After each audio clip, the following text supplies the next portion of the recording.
Owning a new car can be an exciting experience, but it can also be a disaster. So let's look at the top 10 essentials before you buy your first new petrol or diesel car. So number 1, your car will have a range of 400 or 500 miles and petrol stations are absolutely everywhere, but you'll still run out of petrol and need to call the breakdown or your best mate. The AA and REC state that nearly 800,000 petrol and diesel cars will run out of fuel and come to a stop at the side of the road and require assistance each year. Please remember that if your fuel runs out, the car will not start, it will not drive, and if it's freezing cold, you will not have a heater. Although having to go to a garage and fill it up in the freezing cold or the wet is a chore we all put off, it is essential. Also be aware that at current prices, the cost of filling your tank is likely to be £60 to £80 for a standard family saloon and well over £100 for larger cars and SUVs. And there are no bargains. The oil companies operate a cartel that fixes the price of fuel to within a few pence, and even then can instantly rocket up or trickle down as the profits of the oil companies demand. Refining your own fuel is not normally possible or legal. Oh, by the way, 2/3 of the price you pay per litre is tax that goes straight to the government. Well, number 2, your warranty is normally only 2 years, so your engine's going to fail after 3 years and cost more than £5,000 to replace. Engines blow up all the time, so once your warranty runs out, beware, the engine will begin a steady or rapid decline, losing efficiency as the piston rings and bearings deteriorate. After only 2 years, your engine is likely to be down about 20% on power, releasing more exhaust gases as oil slips past the loose piston rings and burns in the combustion chamber, and your fuel economy will drop sharply. Unfortunately, there is nothing you can do to stop this other than not use your car. By 100,000 miles, the car will be pretty much scrap, and don't hold out any hopes of selling it for a sensible price with a worn engine and dozens of parts failing. That is the very reason you're trying to get rid of it. Number 3, your car will require many things to be replaced on a very regular basis. Brake pads wear out every couple of years and the discs also need to be replaced every 4 years. Various fluids will leak, spoiling your driveway, including oil, radiator coolant. These will need to be checked by you regularly and replaced as and when required. Exhaust systems fail. Cost many hundreds of pounds to replace, but don't worry, because thieves are quite likely to steal your catalytic converter, so you can get your exhaust replaced when you spend £1,000 on a new converter. Well, as it gets older, more and more bits will require to be replaced at ever shorter frequencies. Failure to do so will result in your engine exploding in a shower of metallic shrapnel, which will probably not be good for your health. Don't ignore them. Number 4, realise that the tech you're buying is pre-millenium. In fact, some of it dates back almost 100 years.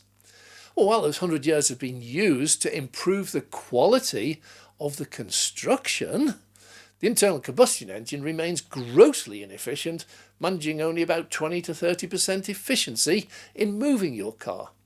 The rest of it is funneled away as noise and particularly heat, which will require a huge radiator stuck on the front to get rid of it.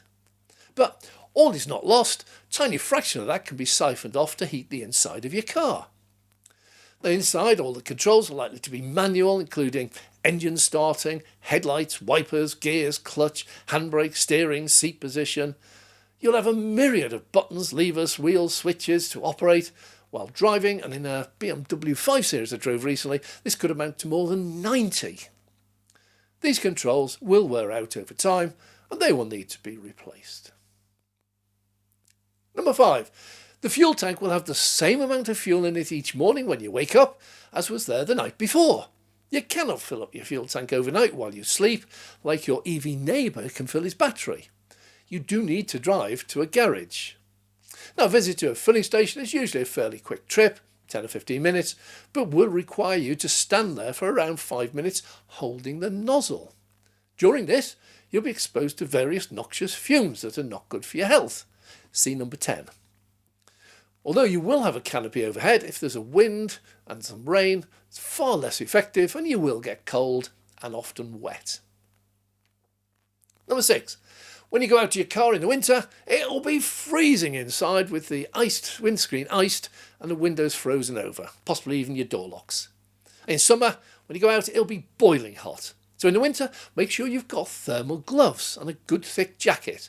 You'll first need to de-ice your windscreen and windows so you can see. Get a good scraper or spray, and it'll only take a few minutes out in the freezing cold before it's safe to set off. Remember, the inside will also be like a freezer, so keep your coat on, which you will then need to shrug off after a few minutes driving once your car eventually begins to heat up. Now, you should pull over and stop, as trying to do this while driving is highly dangerous. Now remember, in the summer, you should get in very carefully, as the seats may be so hot that you actually scald yourself. The normal procedure is to open all the doors and windows and stand around waiting until the temperature drops down to bearable levels. Now beware, driving with all your windows open to remove the heat might totally destroy the £75 hairdo you or your partner just paid for. Number 7, you'll get a very heavy manual key. Unlike the old days, your new key will be about the size of a Swiss Army knife and weigh about as much as a tin of beans. Its size seems to increase as fast as the price of your new car. It will have buttons on it for various purposes. Also has a battery which will go flat regularly and lock you out of your own car. Once you're in the car, you'll have to find a keyhole to put it in, where it will remain jangling and clanging and swinging around for the entire drive. But to get your car started, you'll need to turn this key until you hear the starter motor sound and then the engine start, and then you release it. At the end of the drive, you'll need to turn it off and remove your key, but keep it handy, as you will need to press various buttons to lock your car. Number 8, you need to pay a garage over £1,000 a year, and some are well over £2,000, to check everything, and then pay them extra to correct anything they find. A new car will require to be serviced in order to keep your warranty valid. Be very careful, as if you miss a service or do it late, the warranty will instantly become totally invalid and the dealer will refuse to carry out certain tasks. The vast majority of items are simple things you could easily do yourself, like check windscreen wiper blades for wear, check screen washer fluid levels, check the seat belts work. But if you do it yourself, your warranty on your new car will instantly become invalid. So you're far better off paying your dealer £100 an hour for him to do this for you. Number 9. Faced with a choice of diesel or petrol, you will occasionally put the wrong fuel in and have to call the mobile fuel doctor. These are specialised companies, there's loads around, that operate a fleet of vehicles to come to your aid when you put in the wrong fuel. The RAC report that 250,000 cars suffer from incorrect fuelling each year.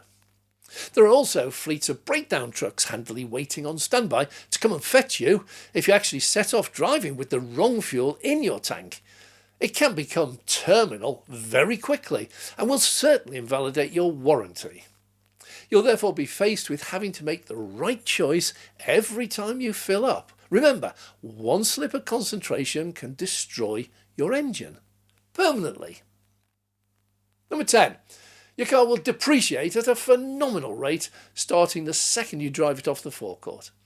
Because engines wear out and clutches fails with a monotonous regularity, the value of your new car can drop by as much as 30% within 2 years, usually putting you into negative equity with your finance, and can drop more than 50% within 5 or 6 years. And that includes premium brands like Audi, BMW and Mercedes.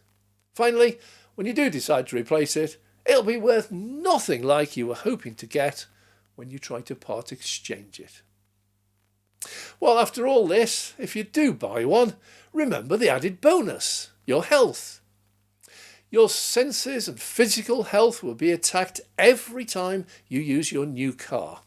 When filling up, fumes will poison you. In America, it's a legal requirement to install petrol nozzles that seal against the fuel filler to ensure that the poisonous, toxic, carcinogenic fumes released during fueling cannot be inhaled.